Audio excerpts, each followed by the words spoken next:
IFRS 16, as it applies to the natural resources sector or as it applies to anybody, headlines, there are no such thing as operating leases anymore, there's no such thing as rental, and by that nature, EBITDA will improve because anything that was previously rental expense has now become amortization or an interest charge. The challenge, or one of the challenges with IFRS 16, is actually identifying what is a lease.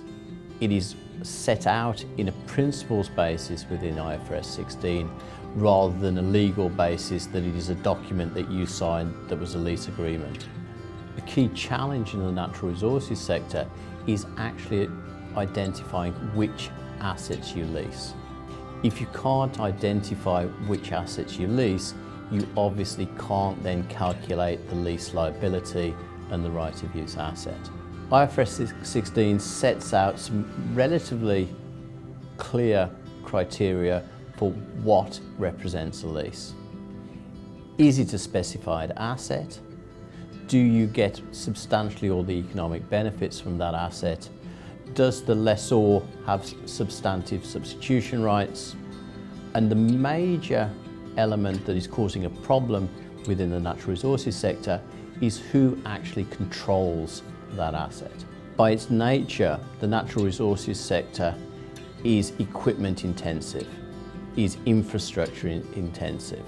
One of the issues with how does a miner, how does a producer get access to equipment, to infrastructure, is whether they're hiring that equipment, whether they build that equipment, or whether they use service providers that have access to that equipment. The classic terminology within the mining sector is whether you've got dry hire or wet hire. Dry hire is very simple to apply within IFRS 16. It's dry hire because you have just rented a piece of equipment. You've rented a train, you've rented a railroad, you've rented a mining piece of equipment, you've rented a truck.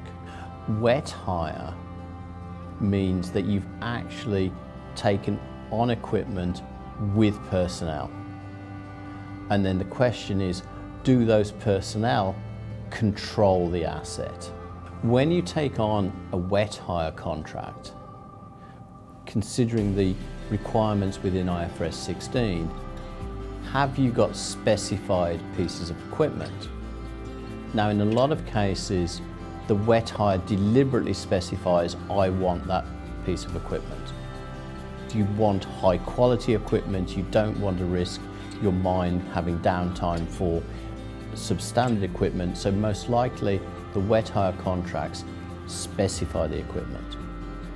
So therefore, it ticks that first test of IFRS 16. The next test within IFRS 16 is, do you get substantially all the economic benefit from that asset?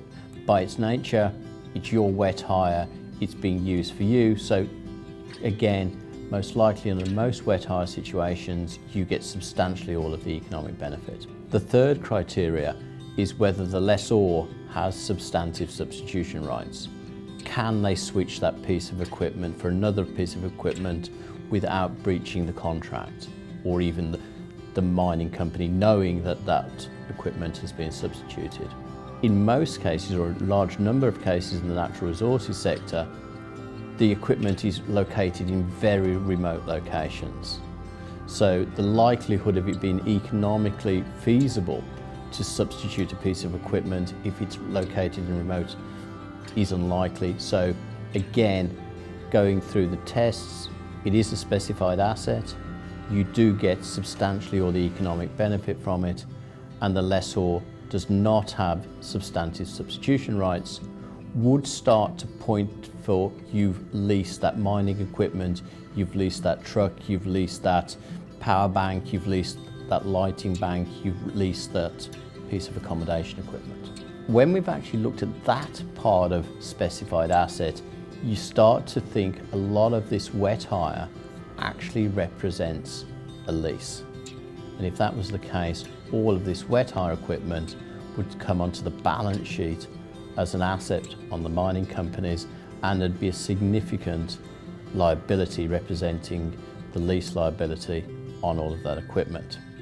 Where a lot of debate is going and subjective judgment is applied depending on exact facts and circumstances is who exactly controls the equipment.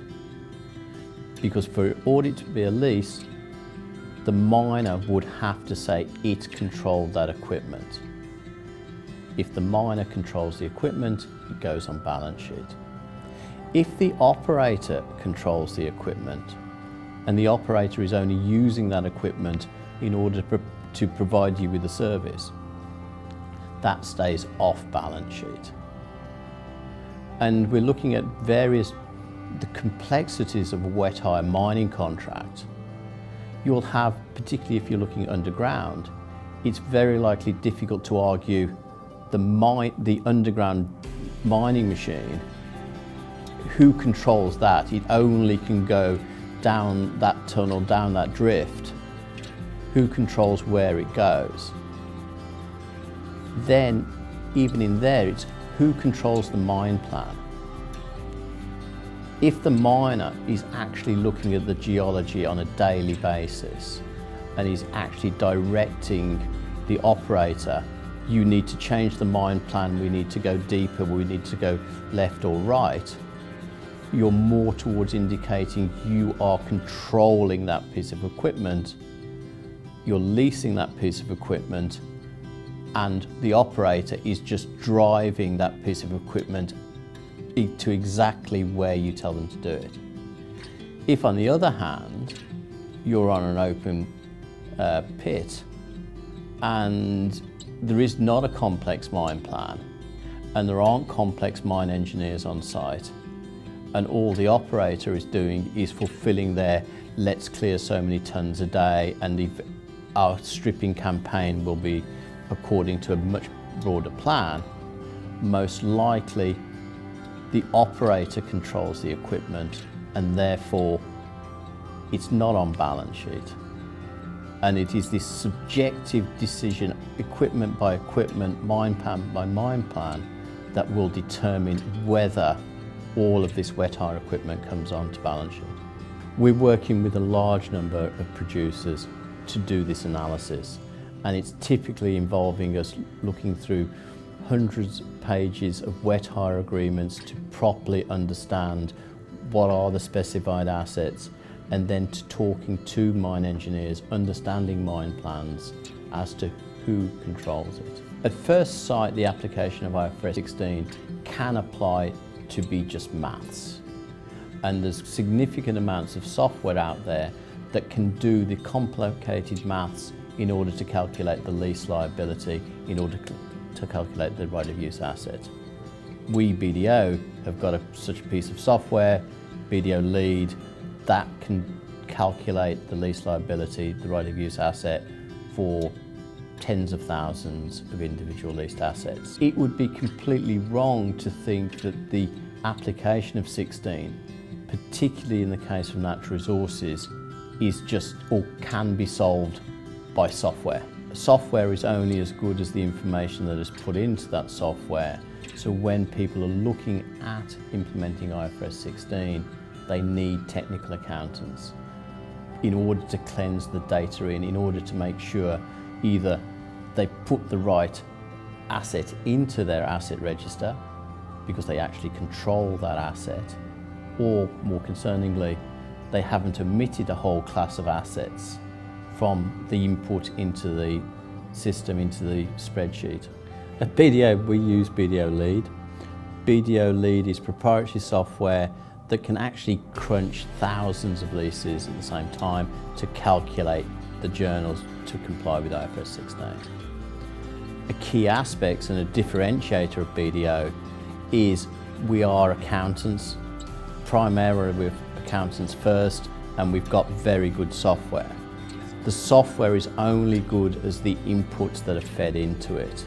So we're confident that we've got the technical understanding of the standard that allows software then to calculate the correct journals. It's important for companies to realise IFRS 16 is here to stay. This is not just a once-off transition calculation that will happen this year. Every reporting date going forwards, people will have to calculate their lease journals. It is important that people understand this is a dynamic calculation. The number of leases you have will change on a daily, weekly basis. The actual rental payments built into leases will change on every rent review, will change on certain review dates. That has to update your lease accounting. You need processes and systems in place that can handle that complexity.